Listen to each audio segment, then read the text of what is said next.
మంచి శుక్రవారం, శుభ శుక్రవారం, పవిత్ర శుక్రవారం, ఇంకే పేరైనా చెప్పండి.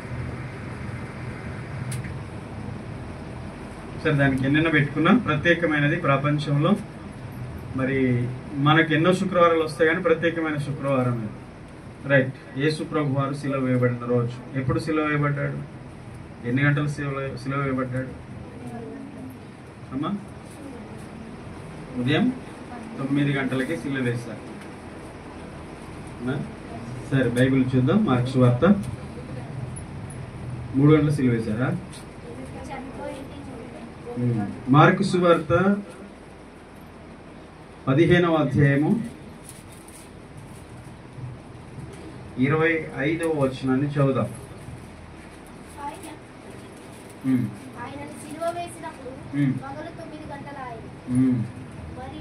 చాలు. ఎన్ని గంటలకి? ఉదయం పగలే 9 గంటలకు పగలే సిలువ వేశారు. మరి ఆయన ఎప్పుడు చనిపోయాడు? 35వ వచనం.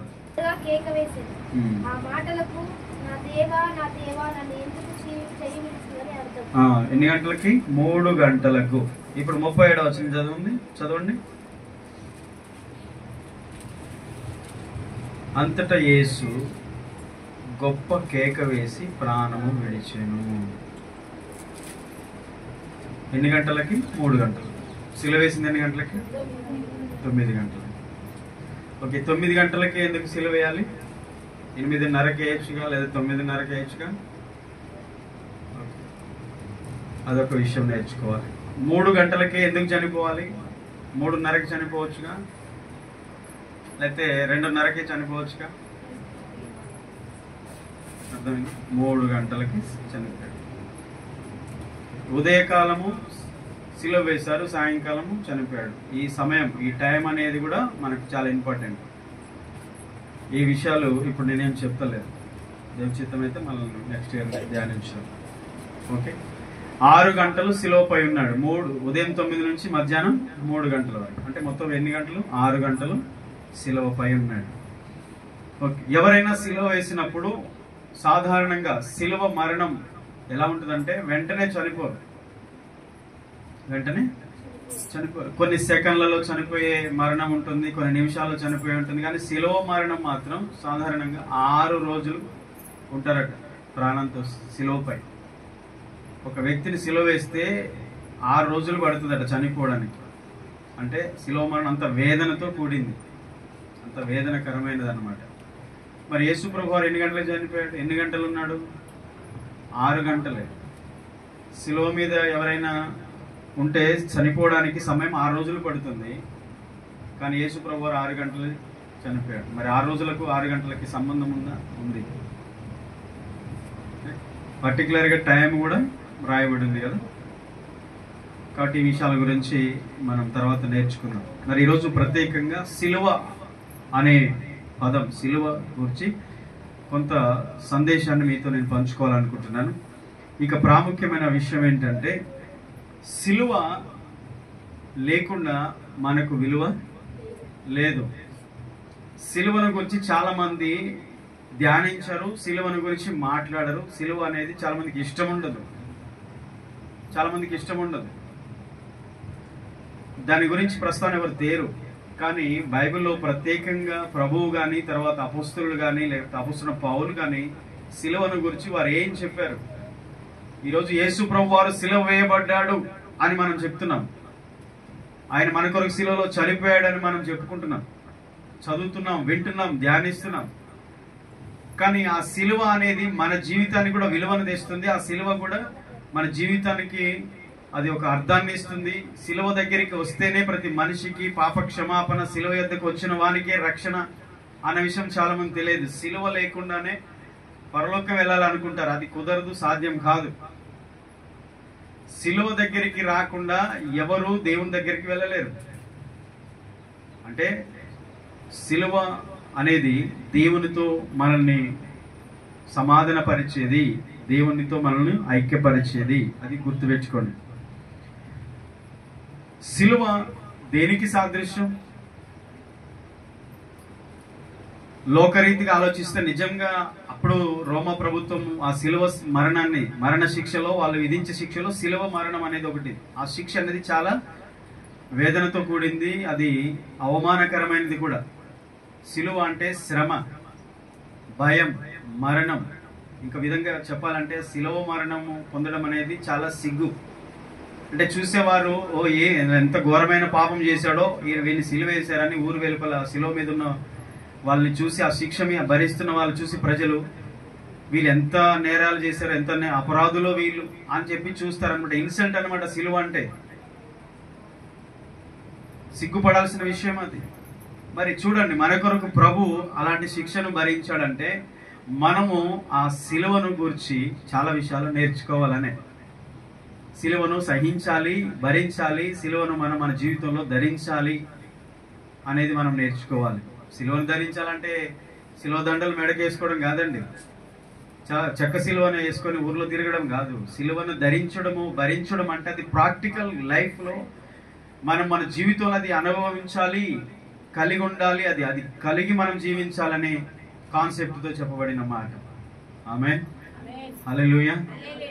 మరి అది మనకు అర్థమైతేనే ఆ సిలువను మన సిలువను మనం సహిస్తూ, మన సిలువను మోస్తూ ప్రభుని వెంబడిస్తాము. మార్క్స్ వార్త 8:34 యేసు ప్రభు వారు ఏం చెప్పారు సిలువ గురించి? యేసు ప్రభువే మోసిన సిలువను గురించి మనం మాట్లాడుకుంటున్నాం. యేసు ప్రభు వారు మరణించిన సిలువను గురించి మనము ధ్యానిస్తున్నాము, సిలువ శ్రమల గురించి మనం ధ్యానిస్తున్నాము. కానీ మన సిలువను మర్చిపోతున్నాము. యేసు ప్రభు వారి సిలువను జ్ఞాపకం చేసుకొని ఆ సిలువను మనము వర్ణిస్తున్నాం, బాగానే ఉంది, ధ్యానిస్తున్నాం, బాగానే ఉంది, గొప్పగా చెప్పుకుంటున్నాం, చాలా బాగుంది. కానీ ఆయన మోసిన సిలువను మనం మోయలేము, మోయమని కూడా ఆయన చెప్పలేదు. మన పాపములతో కూడిన సిలువ ఆయన మోసాడు. మన పాప భారముతో కూడిన సిలువను, మన పాపమును ఆయన మోసాడు. ఆయన భుజాలపై సిలువలు ఆయన మోసుకుంటూ వెళ్ళిపోయాడు. అది మనం మోయలేం. లోక పాపములన్నీ ఆయన మోసుకెళ్ళి వెళ్ళాడు. ఆ సిలువ మనల్ని మోయమనట్లేదు. ఇక్కడ ఏం చెప్తున్నాడు చూడండి ప్రభు. తన శిష్యులను, జన సమూహములను తన దగ్గరికి పిలిచి ఏమంటున్నాడు? ఇదిగో మీలో ఎవరైనా నన్ను వెంబడింపాలనుకుంటున్నారా, నన్ను వెంబడించాలనుకుంటున్నారా, నన్ను ఫాలో కావాలనుకుంటున్నారా? అయితే ఫస్ట్ ఏం చేయాలి? మీరు నన్ను వెంబడించాలనుకుంటున్నారా? అయితే మిమ్మల్ని మీరు కాదనుకోండి, ఉపేక్షించుకోండి, తృణీకరించుకోండి, సాక్రిఫైస్ చేసుకోవాలి. మిమ్మల్ని మీరు కొన్ని విషయాల్లో చంపుకోండి. ఒక విషయంలో నేరుగా చెప్పాలంటే పాపం విషయంలో మీరు చావాలి, పాపాల విషయంలో మీరు చచ్చిన వారుగా ఉండాలి. నన్ను వెంబడించాలనుకుంటున్నారా? అయితే మిమ్మల్ని మీరు ఉపేక్షించుకోండి అని చెప్పాడు. తనను తాను ఉపేక్షించుకొని రెండవది ఏం చేయాలి? తన సిలువను ఎత్తుకొని నన్ను వెంబడించాలి. మీరు చర్చికి రావాలనుకుంటున్నారా, గుడికి రావాలనుకుంటున్నారా, మందిరానికి వెళ్ళాలనుకుంటున్నారా? అనలేదు. నన్ను వెంబడించాలనుకుంటున్నారా? ఇప్పుడు చెప్పండి, గుడికి వెళ్ళే వాళ్ళు వేరు, యేసుని వెంబడించే వాళ్ళు వేరు. అర్థమైందా? ఇప్పుడు గుడికి వెళ్ళే వాళ్ళందరూ యేసుని వెంబడించే వాళ్ళు అనుకుంటే పొరపాటు. అది చాలా పొరపాటు, పెద్ద మోసం జరుగుతుంది ఇక్కడ. చర్చికి వెళ్ళే వాళ్ళందరూ యేసును వెంబడించే వాళ్ళు కాదు. యేసును వెంబడించేవారు ఆయన శిష్యులు.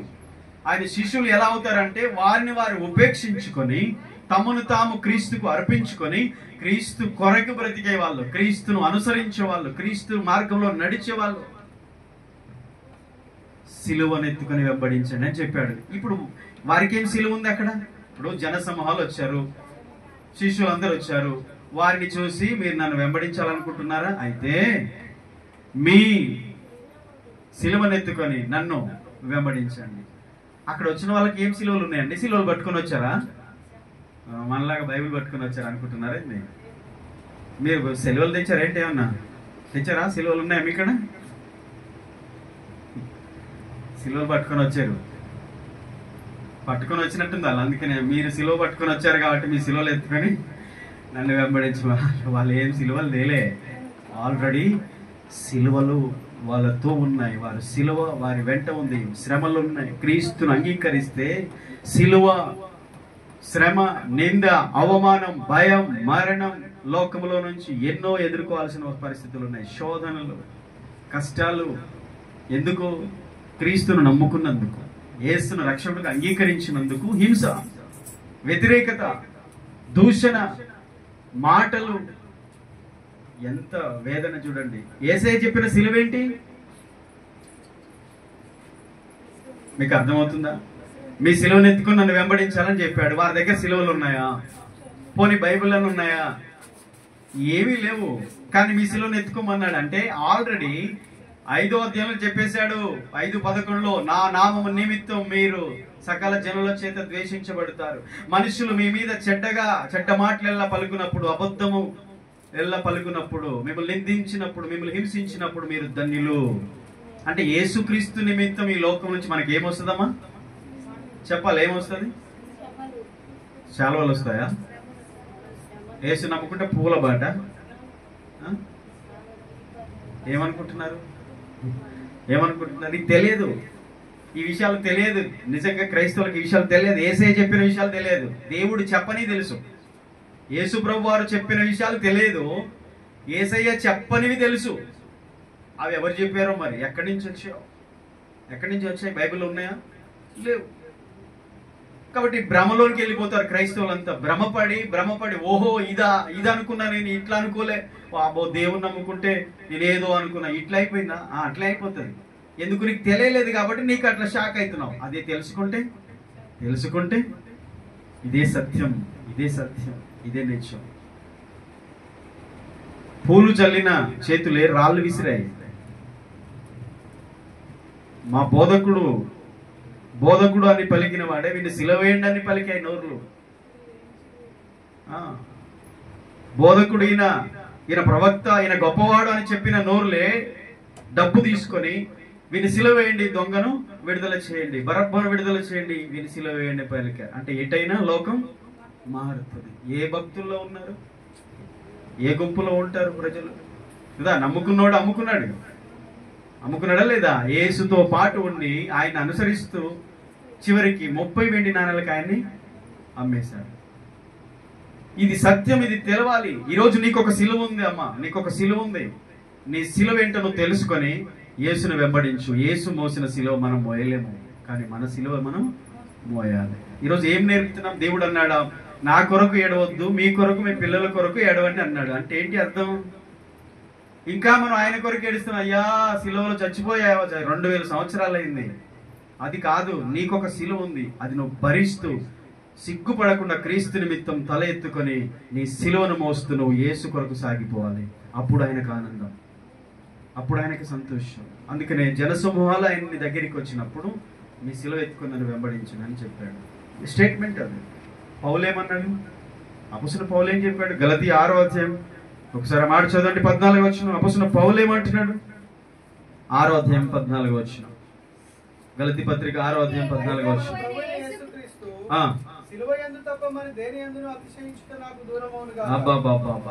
దేని యందు అతిశయపడుతున్నాడు ఆయన? దేని యందు అతిశయపడుతున్నాడు? ఈరోజు క్రైస్తవులు అని చెప్పుకునే వారు దేనిలో అతిశయపడుతున్నారు? ఎవరైనా సిలువలో అతిశయపడతారా? సిలువను బట్టి అతిశయపడతారా? సిలువ యందు అతిశయపడతారా? శ్రమలందు అతిశయించుతారా?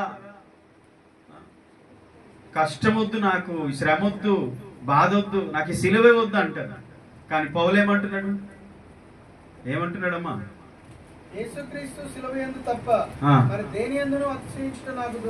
నేను సిలువ యందు అతిశయించాలి, అదే నాకు కావాలి.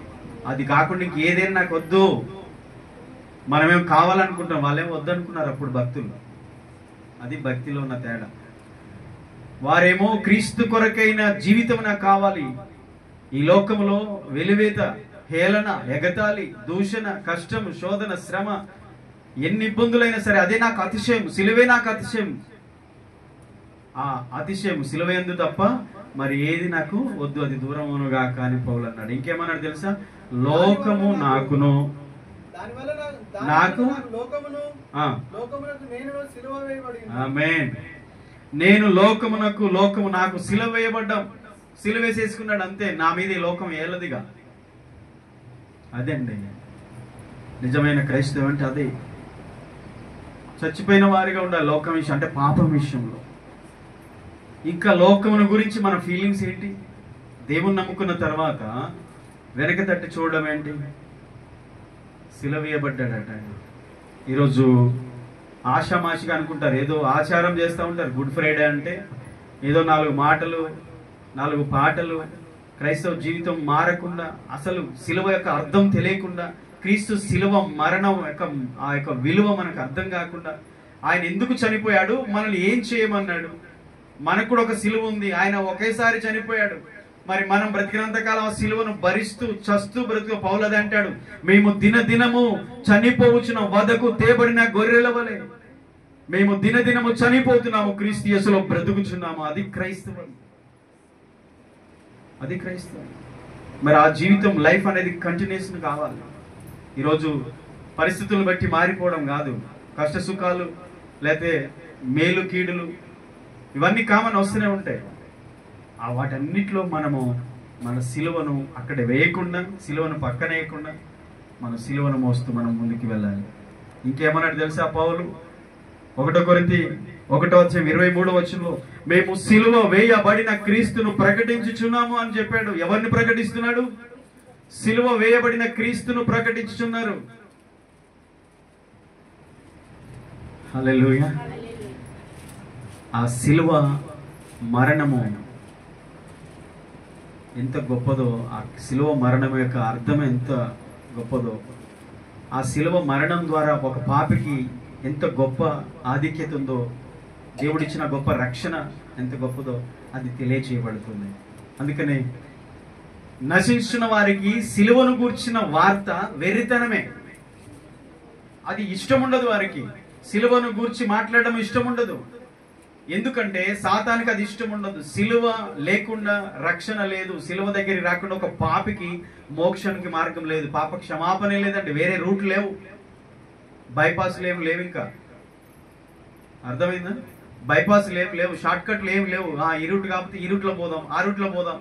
ఏ రూట్ పోయినా నువ్వు అక్కడికి వెళ్ళవు, ఇదే రూటు. సిలువ దగ్గరికి రావాలి, సిలువను గూర్చిన వార్తను వినాలి, నీ జీవితానికి అన్వయించుకోవాలి, అది ఇతరులకు ప్రకటించాలి. పౌలు అదే చెప్తున్నాడు, మేము సిలువ వేయబడిన క్రీస్తును ప్రకటిస్తున్నాం. అంటే సిలువ లేకుండా వేరే క్రియేట్ చేసి వేరే క్రీస్తును కూడా ప్రకటిస్తున్నారు. ఇప్పుడు బోధకులన్నీ అవే, ప్రాస్పరిటీ గాస్పల్స్, అభివృద్ధి సువార్తలు. ఇంకా ఏ కష్టం వద్దు, ఏ శ్రమ వద్దు, యేసు ప్రభువుని నమ్ముకుంటే చాలు, మీ జీవితాలు అద్భుతాలే అద్భుతాలు, అది ఇది అది అని భ్రమలోనికి దింపేస్తున్నారు విశ్వాసులు. అది లేదండి బైబిల్లో, అది లేదు. అది ఎక్స్ట్రాడినరీగా తెచ్చుకున్నది, అది కల్పించింది, అది పూసుకొచ్చింది. క్రీస్తు బోధలో అది లేదు, అపొస్తలుల బోధలో అది లేదు, ఇప్పుడున్న బోధకుల బోధలో అది ఉంది. ఏముంది? అభివృద్ధి లేకపోతే అద్భుతాలు లేకపోతే ఏదో జరుగుతుందనే మాయ చేసే. కానీ మోక్షానికి వెళ్ళే క్రైస్తవ్యము, నిజంగా క్రీస్తును అనుసరించే క్రైస్తవ్యము ఈ మార్గం గుండా వెళ్ళాలి. ఇప్పుడు బలలో పాలు పొందే వారందరూ ఒక మాట జ్ఞాపకం చేసుకొని చెప్తా ఉంటాడు. మన 1 కొరింథీ పత్రికలో 11వ అధ్యాయంలో చదువుతూ ఉంటాం ఆ విషయాలు. ఓకేనా? ఏముంటది అక్కడ? ఆయన మరణాన్ని ప్రచురం చేయడానికి దీన్ని చేయుడని చెప్పాను. పౌలుకు దేవుడిచ్చిన ప్రత్యక్షత ఇది. అదే చెప్తున్నాడు. కొరింథీయులకు రాసిన 1 పత్రిక 11వ అధ్యాయము 23:4 నుంచి. నేను మీకు అప్పగించిన దానిని ప్రభు వలన పొందితిని. ప్రభువైన యేసు తాను అప్పగింపబడిన రాత్రి ఒక రొట్టెను ఎత్తుకొని కృతజ్ఞతాస్తుతులు చెల్లించి దానిని విరిచి, ఇది మీ కొరకైన నా శరీరము, నన్ను జ్ఞాపకం చేసుకున్నట్టుగా దీనిని చేయడం చెప్పాను. దీన్ని ఎందుకు చేయాలంట? నన్ను జ్ఞాపకం చేసుకున్నాను. మీ కొరకైన నా శరీరము, నన్ను జ్ఞాపకం చేసుకున్నట్టుగా దీన్ని చేయడని చెప్పారు. ఎవరు చెప్పారు? ప్రభు చెప్పాడని పౌలు గారు సంఘానికి చెప్తున్నాడు.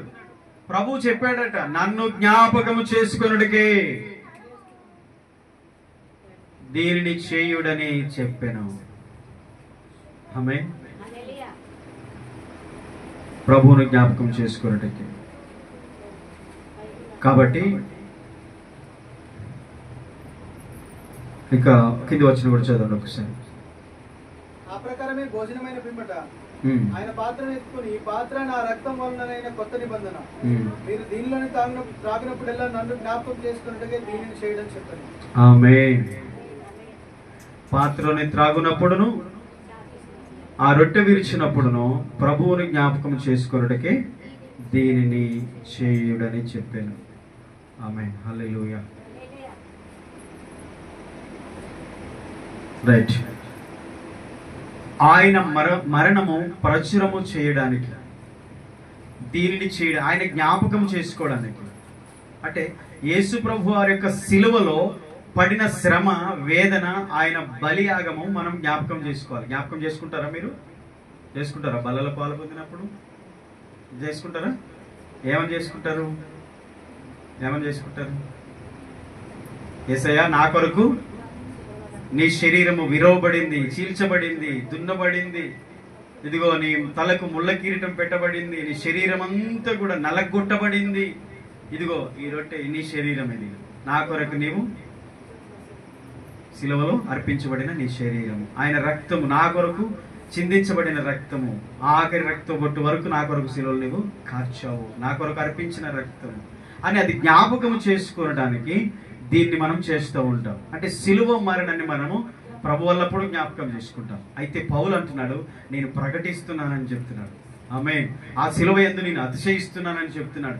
ఆ శిలువ నా జీవితానికి విలువను తెచ్చింది కనుక ఇక లోకానికి నేను సిలువ వేయబడ్డామని చెప్తున్నాడు. అందుకనే గలతీ పత్రిక 5వ అధ్యాయం 23-24 వచనం ఏముంటుందంటే, క్రీస్తు యేసు సంబంధులైతే, నిజంగా క్రైస్తవులైతే వారి శరీరమును దాని ఇచ్చలతో కూడా సిలువ వేసి ఉందరు. సిలువ కొట్టాలి. నిజంగా మారు మనసు పొందిన క్రైస్తవులైతే వారి యొక్క పాపపు స్థితిని, పాపపు స్వభావాన్ని, పాపపు జీవితాన్ని సిలువకేసి కొడతారు. సిలువ వేయబడిన తర్వాత మళ్ళీ దిగే ఛాన్స్ లేదు. ఇంకెవరైనా దాన్ని తీసుకొచ్చి దాని నుంచి తీసి కిందికి తెస్తే తప్ప సిలువ వేయబడిన వాడు దిగడండి. మీకు ఒక బ్యాడ్ హ్యాబిట్ ఉందనుకో, నీకు ఒక చెడ్డ అలవాటు ఉంది, చెడ్డ ప్రవర్తన ఉంది, చెడు స్వభావం ఉందనుకో, దాన్ని సిలువ వేస్తే ఇంక వస్తుందా? చెడ్డ మాటలు మాట్లాడే అలవాటు ఉంది, బూతులు మాట్లాడే అలవాటు ఉంది, అబద్ధాలు మాట్లాడే అలవాటు ఉంది. దాని ఇచ్చ అంటున్నాడు. అంటే కోరిక, నీకు ఒక హ్యాబిట్ ఉంది, ఒక కోరిక, నీకు ఒక కొన్ని అలవాట్లు ఉన్నాయి. దాన్ని నువ్వు సిలువ వేస్తే మళ్ళీ వస్తుందా? ఎంతమంది సిలువ వేశారు? పాత జీవితాన్ని ఎంతమంది సిలువ వేశారు?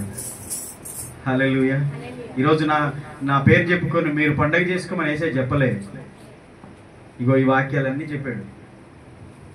పౌలు ఇది చేశాడు, యేసు ప్రభు వారు అది చెప్పాడు, వాళ్ళు ఇలా చేశారు కాబట్టి మీరు అలా చేయండి అని చెప్పాడు. అలా చేయకపోతే ఏం జరుగుతుంది? అంటే యేసుక్రీస్తు ఆ క్రైస్తవులకు లేదా ఆ సంఘానికి సంబంధమే ఉండకుండా పోతుంది. అందుకని కేవలం మనం వాటిని చెప్పుకోవడం మటుకే కాదు, కానీ మన జీవితంలో దాన్ని మనం అనుసరించాలన్న విషయాన్ని నేర్చుకోవాలి. ఇక నేను త్వరగా ముందుకు వెళ్తాను, చాలా జాగ్రత్త మీరు గమనించాలి ఒక్కొక్క మాట. ఓకే, క్రీస్తు తను వెంబడింపగోరే వారి గురించి ఈ మాట చెప్పాడు. పౌలైతే తాను సిలువ యందు అతిశయపడుతున్నాడు అని చెప్పాడు. అంత మాత్రమే కాదు, సిలువను ప్రకటిస్తున్నాడు అని చెప్పాడు. ఇంకా క్రీస్తు యేసు సంబంధులు సిలువ వారి శరీర దురాశలను, వారి ఇచ్చలను సిలువ వేసి ఉంటారు నిజంగా క్రైస్తవులైతే అని పౌలు గారు స్టేట్మెంట్ ఇస్తున్నాడు, గలతీ సంఘంలో చెప్తా ఉన్నాడు. కాబట్టి అనేకులు క్రీస్తు సిలువకు మిత్రులుగా ఉండడానికి ఇష్టపడట్లేదు, క్రీస్తు సిలువకు శత్రువులుగా ఉండడానికి చాలా మంది ఉన్నారు. ఇప్పుడు ఒక వచనం చదువుదాం. ఫిలిప్పీ పత్రిక 3వ అధ్యాయము 18వ వచనాన్ని చదువుదాం. ఈ వచనంలో 2 వచనాలను మనం ఉంచుకున్నాం. రైట్, చదువు. అనేకులు క్రీస్తు సిలువకు శత్రువులుగా నడుచుకొనుచున్నారు. చాలా జాగ్రత్తగా వినాలి. అనేకులు క్రీస్తు సిలువకు శత్రువులుగా నడుచుకొనుచున్నారు. వీరిని గూర్చి మీతో అనేక పర్యాయములు చెప్పి ఇప్పుడును ఏడ్చుచూ చెప్పుచున్నాను. ఏంటంట? పౌలు గారి యొక్క బాధ ఏంటి? ఏడుపు ఏంటి? ఆవేదన ఏంటి? ఆయన దుఃఖం ఏంటి? అసలు ఇక్కడ సమస్య ఏంటి? అర్థం చేసుకున్నారా దేవుని సంఘమా? ఒకసారి ఆలోచించండి. ఫిలిప్పీలో ఉన్నటువంటి సంఘానికి, క్రీస్తు సంఘానికి అపొస్తలుడైన పౌలు చెప్తున్నటువంటి విషయం ఇక్కడ చాలా చాలా జాగ్రత్త మనం గమనించాలి. మనము సిలువ అనే టాపిక్ లో ఉన్న సందేశంలో మనం ధ్యానిస్తున్నాం. సీక్వెన్స్ గా సిలువను గురించిన సందేశం, అదే సందర్భం ఇక్కడ మనం జ్ఞాపకం చేసుకుంటాం. ఇప్పటివరకు ఎన్నో రిఫరెన్స్ చూసాం, ఎన్నో వాక్యాలు చూసాం. ఇక్కడ గమనించండి, పౌలు అంటున్నాడు, అనేకులు క్రీస్తు సిలువకు శత్రువులుగా నడుచుకొనుచున్నారు. సాధారణంగా ఇక్కడున్న సందర్భాన్ని ఒక్కసారి మనం ఆలోచన చేస్తే, యేసుక్రీస్తు సిలువ మనకు అక్కర్లేదు, ఆయన సిలువపై చనిపోలేదు, ఆయన సిలువ మరణంతో మనకు పని లేదు.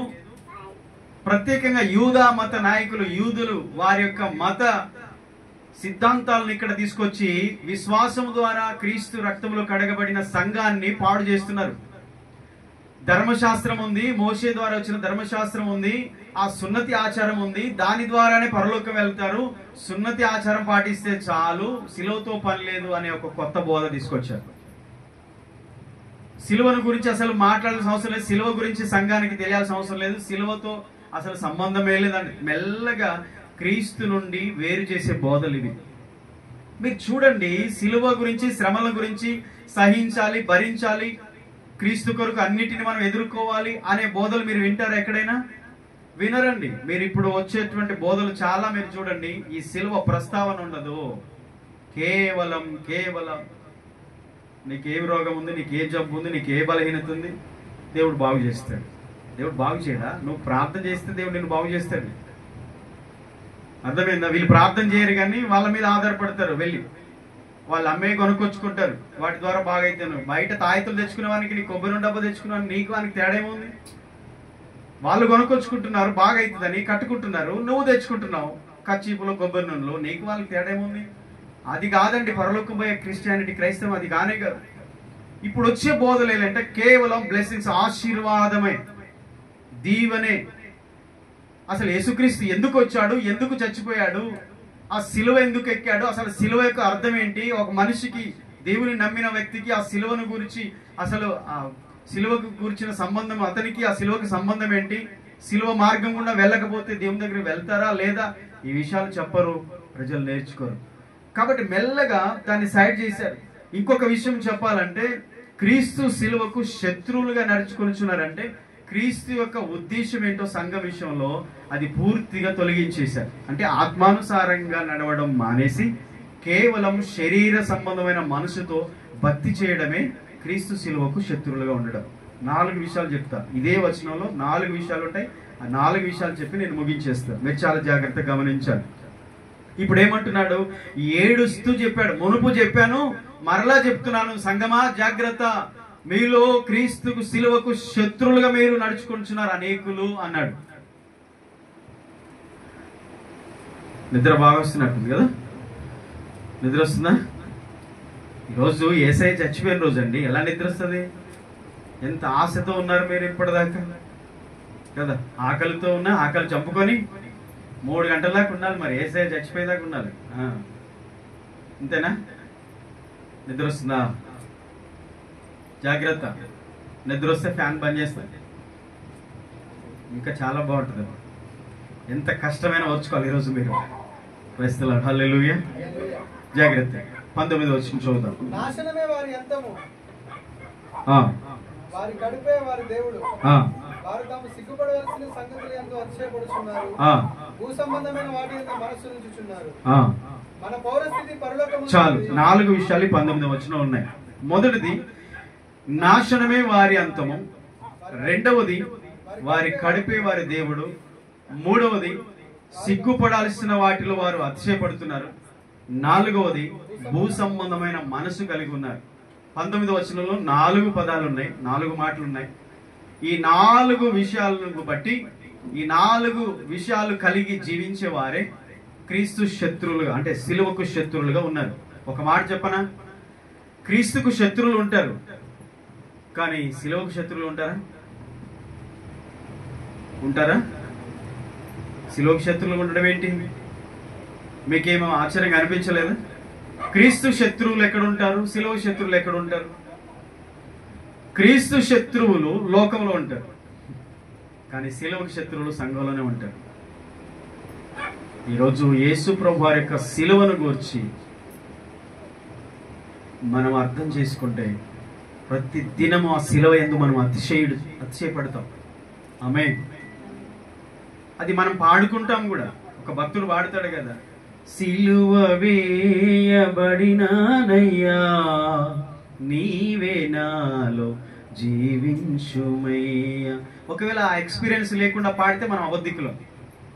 అర్థమైందా? ఏమాత్రం సిలువను మోయడానికి, భరించడానికి, ధరించడానికి, సహించడానికి, సిలువను ఎత్తుకుని యేసుని వెంబడించడానికి ఇష్టపడిన వాళ్ళు పాడితే వారు అబద్ధికులే.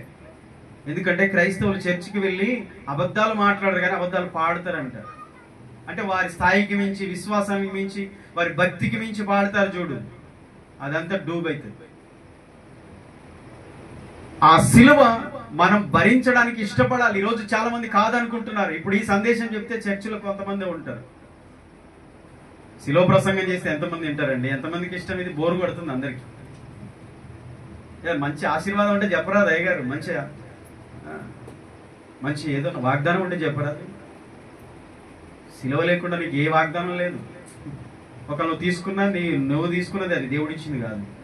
సిలువ నీ జీవితంలో ఉండాలి. యేసయ్య కొరకు నువ్వు సహించాలి, భరించాలి. ఆమేన్. ఇంకొక మాట చెప్పను, అపొస్తలులు ఏం స్టేట్మెంట్ ఇచ్చారు తెలుసా? అపొస్తలుల కార్యం 14వ అధ్యాయం 22వ వచనం కింది భాగం చదువుదాం, కింద లేని అపొస్తలుల కార్యములు 14వ అధ్యాయం 22వ వచనం. అపొస్తలుల కార్యములు 14వ అధ్యాయము. విశ్వాసమందు నిలకడగా ఉండవలెననియు అనేక శ్రమలను అనుభవించి మనము దేవుని రాజ్యములో హల్లెలూయా. చదివేశాం. 22వ వచనం పూర్తిగా చూద్దాం. శిష్యుల మనసులను దృఢపరిచి విశ్వాసమందు నిలకడగా ఉండవలనని అనేక శ్రమలను అనుభవించి మనము దేవుని రాజ్యములో ప్రవేశింపవలనని వారిని హెచ్చరించిరి. హల్లెలూయా. శిష్యుల మనసులను దృఢపరిచి, ఇక్కడ అసలు సందర్భం ఏంటో తెలుసా? యేసును ప్రకటిస్తున్నందుకు పౌలు, బర్నబా మొదటి మిషనరీ యాత్రలో ఉన్నారు. First journey. వీళ్ళని రాళ్లతో కొట్టారు, ఇష్టం వచ్చినట్టు కొట్టారు. చనిపోయారని చెప్పి ఆ పట్టణం వెలుపలకి ఈడ్చుకి వెళ్ళి అక్కడ పడేశారు. చనిపోయారని ఈడ్చుకెళ్ళి అవతల పడేశారు. శిష్యులు అందరూ వచ్చి చుట్టూ నిలబడ్డారు, ప్రార్థన చేశారు. ఆ తర్వాత వీళ్ళు లేశారు. మళ్ళీ చనిపోలే. అక్కడి నుంచి లేచి మళ్ళీ దెర్బే, లుస్త్రా అనే పట్టణాలకు వెళ్ళి మళ్ళీ సువార్త ప్రకటించారు. దేవుడు నిర్ణయించినప్పుడే ఏదైనా వస్తుందమ్మా. అప్పటి వరకు ఏది నేను ఏమి చేయలేదు.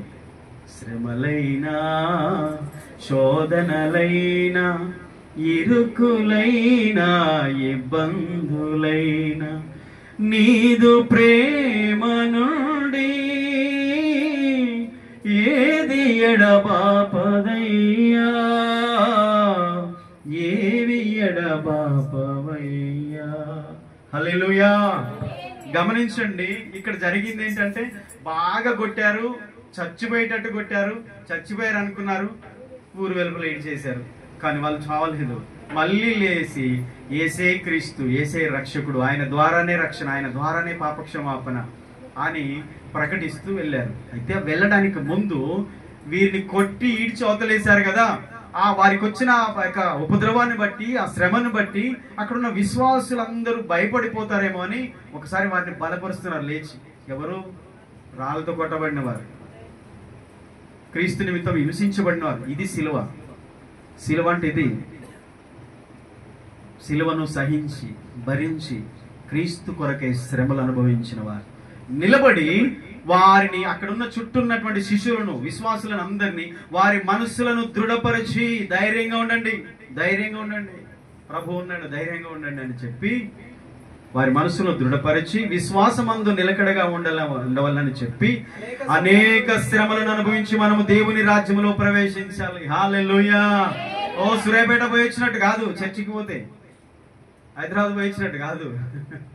అర్థమైందా? ఫంక్షన్కి పోయి వచ్చినట్టు కాదు. పరలోకం వెళ్ళాలంటే మనం ఇక్కడ తిరుగుడు బట్టి కాదు. అమెరికా పోయి వచ్చినట్టు చెప్పుకుంటారు కొంతమంది. అమెరికా పోయి వచ్చినట్టు కాదు పరలోకం వెళ్ళడం. అనేక శ్రమలు ఇక్కడ అనుభవించి దేవుని రాజ్యంలో ప్రవేశించాలి. అర్థమైందా? అది వాళ్ళు ఇచ్చిన స్టేట్మెంట్. ఏం చెప్తున్నారు? వాళ్ళకి ఏం బోధ చేస్తున్నారు ఈ సేవకులు? సంఘానికి ఏం బోధ చేస్తున్నారు? అబద్ధ బోధన, క్రీస్తు బోధన.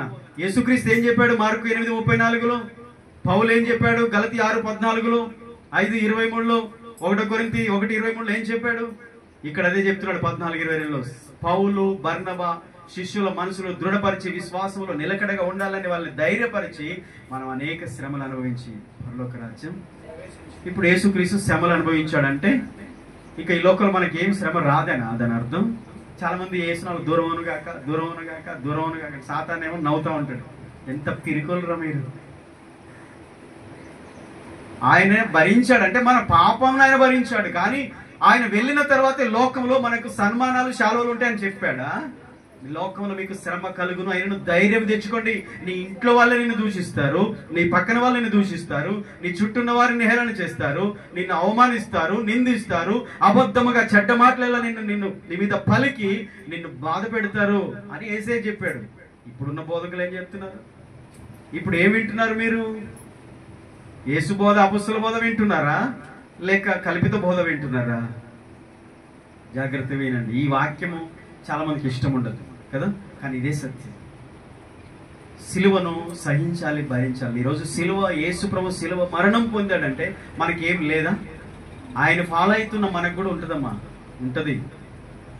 అంటే అంత మరణమే మనకి లేదు, కానీ సిలువ అనేది ఉంటుంది, శ్రమ అనేది ఉంటుంది, కష్టం అనేది ఉంటుంది, విశ్వాసానికి పరీక్ష ఉంటుంది, శోధన ఉంటుంది, నింద, అవమానం, కష్టం అన్నీ ఉంటాయి. యేసు కొరకు బ్రతకాలనుకున్న వాళ్ళు 1 తిమోతి 4:12 క్రీస్తు యేసునందు సద్భక్తితో బ్రతికను ఉద్దేశించి వారందరి హింస పొందుతారు. నువ్వు బాగా భక్తి చేయాలనుకుంటే నీకు ఆటంకాలే ఉంటాయి. అర్థమైందా? నిన్ను దేవునికి దూరం చేసే పరిస్థితులే నీకు ఎక్కువ ఉంటాయి. దేవుని నుంచి నిన్ను ఎడబాపే మనుషులే ఎక్కువ ఉంటారు, వ్యక్తులే ఎక్కువ ఉంటారు, పరిస్థితులే ఎక్కువ ఉంటాయి, సహవాసానికి దూరం చేసే ఎక్కువ ఉంటాయి. నువ్వు దేవునికి ఇష్టంగా ఉండడానికి నువ్వు ప్రయత్నం చేయి. పోరాడాలి. హల్లెలూయా, ఆమేన్. కాబట్టి నాశనమే వారి అంతము. మొదటిది మత్తయి 7:13 రాయబడిన మాట. ఈ సిలువకు శత్రువులు ఎవరంటే ఈ సిలువను ఇష్టపడిన వారు, శ్రమను ఇష్టపడిన వారు, క్రీస్తు కొరకు జీవించాలనే సమర్పణ లేని వారు, దాన్ని అంగీకరించని వారు. ఒక విధంగా చెప్పాలంటే ఒక నిబంధనతో, దేవునితో ఒక ఒప్పందంతో బ్రతకని వారు అన్నమాట. అర్థమైందా? కష్టం వచ్చినప్పుడు వెళ్ళిపోతారు, గాలి వచ్చినప్పుడు పొట్టు లేచిపోయినట్టుగా వీళ్ళందరూ పోతారు అన్నమాట. అక్కడ ఏమని చెప్తున్నాడు మత్తయి 7:13 అబద్ధ ప్రవక్తలు, అబద్ధ బోధకుల గురించి, వాళ్ళని వెంబడించే విశ్వాసుల గురించి చెప్తున్నాడు. మొదటిది నాశనమే వీరంతం. సిలువకు శత్రువులుగా ఉన్న వారిలో ఉండే మొదటి లక్షణం, వారు నాశనానికి వెళ్లే గుంపులో ఉంటారు. మత్తయి 7:13 ఇరుకు ద్వారమున ప్రవేశించండి. నాశనానికి పోయే ద్వారం వెడల్పుగా ఉంటది, అది విశాలంగా ఉంటది, దానిలో ప్రవేశించేవారు చాలా మంది ఉంటారు. కానీ జీవానికి పోయే ద్వారము ఇరుకు, సంకుచితంగా ఉంటుంది. దాన్ని కనుగొని వారు కొందరే. అందుకనే ఇలాంటి బోధ వినేవారు కొద్ది మందే ఉంటారు. ఇలాంటి బోధ చేసే సంఘాల్లో జనులు గుంపులుగా ఉండరు, పొట్టు ఉండదు, గట్టి గింజలే ఉంటాయి. గుర్తుపెట్టుకోండి. ఇప్పుడు నేను చెప్పిన మాటలు అవి యేసయ్య చెప్పాడా? అక్కడ ఉందా? ఇరుకు మార్గం, విశాల మార్గం అని యేసయ్య చెప్పాడా? నాశనము, జీవము యేసయ్య చెప్పాడా? దాన్ని వెంబడించేవారు ఏది వెంబడించాలనుకుంటున్నారు? ఇప్పుడు సిలువ వద్దు అనుకునే వారు విశాల మార్గంలో వెళ్తారు. సిలువ కావాలి, నా సిలువ నేను ఎత్తుకొని వెంబడించాలి, క్రీస్తు కొరకు నేను అన్నిటిని సహిస్తూ నా విశ్వాసాన్ని కాపాడుకుంటూ కడవరకు నేను క్రీస్తు కొరకు బ్రతకాలనుకున్న వారు వారి సిలువను ఎత్తుకొని వెళ్తారు. అంతవరకు సహించిన వాడే రక్షణ పొందుతాడు. ఆమేన్. అంతవరకు సహించిన వాడే రక్షణ పొందుతాడు. మధ్యలో పారిపోయాడు ఎందుకు రక్షణ పొందుతాడు? నాగటి మీద చేపెట్టి వెనక్కి తట్టు చూసేవాడు నా రాజ్యానికి పాత్రుడు కాదు. ఇక రిఫరెన్స్ రాసుకోండి ఆ విషయంలో. నాశనమే వారి అంతం అంటే వీరు నాశనానికి వెళ్లే మార్గంలో ఉంటారు గనక సిలువను సహించడానికి ఇష్టపడరు. 2వ దశలోని పత్రిక 1:8-9 రోమపత్రిక 9:22 యోహాను స్వార్త 17:12 2వ దశలోనిక 1:8-9 రోమా 9:22 యోహాను స్వార్త 17:12 ఓకే. 2వ మాట చదువుదాం. వారి కడిపే వారి దేవుడు అని చెప్తున్నాడు. ఇదే 19వ మొదటిది అయిపోయింది. రెండవది శరీర స్వభావాన్ని సూచిస్తా ఉంది. ఇక్కడ శరీర స్వభావము అనేది వారిలో పనిచేస్తూ ఉంటది. అంటే ఆత్మీయ జీవితానికి విరుద్ధమైనది ఇది శరీర స్వభావం. ఆత్మానుసారంగా ఆలోచించరు. వాక్యం ఏం చెప్తుంది, దేవుడు ఏం చెప్పాడు, మనం ఏం చేయాలని ఆలోచించరు అన్నమా. వినండి, 5 నిమిషాలు ముగిస్తుంది. 3 లోపే మనం ముగించుకుంటాం. ఓకేనా? ఆత్మానుసారంగా ఆలోచించరు, అసలే శరీరానుసారంగా ఆలోచిస్తారు అనమాట. అంటే లోక మైండ్ తోనే సంఘంలో పనిచేస్తూ ఉంటారు. ఈ శరీర సంబంధమైన మైండ్ సెట్ తోటి ప్రార్థన చేస్తూ ఉంటారు, భక్తి చేస్తూ ఉంటారు, పరిచయం చేస్తూ ఉంటారు, సంఘంలో ప్రవర్తిస్తూ ఉంటారు. అంటే ఆ మైండ్ సెట్ అనేది ఆత్మానుసారంగా మార్చుకుంటే దేవుని యొక్క విలువ మనకు తెలుస్తుంది, శిలువ యొక్క ప్రత్యక్షత మనకు దొరుకుతుంది. ఇంకా చెప్పాలంటే క్రీస్తును అనుసరించే వారమని చెప్పుకుంటారు కానీ వారి యొక్క తమ సొంత కోరికలను అనుసరిస్తూనే ఉంటారన్నమాట. క్రీస్తును అనుసరిస్తామని చెప్పుకుంటారు కానీ శరీర సంబంధమైన కోరికలను అనుసరిస్తూనే ఉంటారు. మూడో విషయం అంటే ఇక ఓకే ఇది అయిపోలేదు. తర్వాత మారక ముందు క్రీస్తుకు శత్రువులు,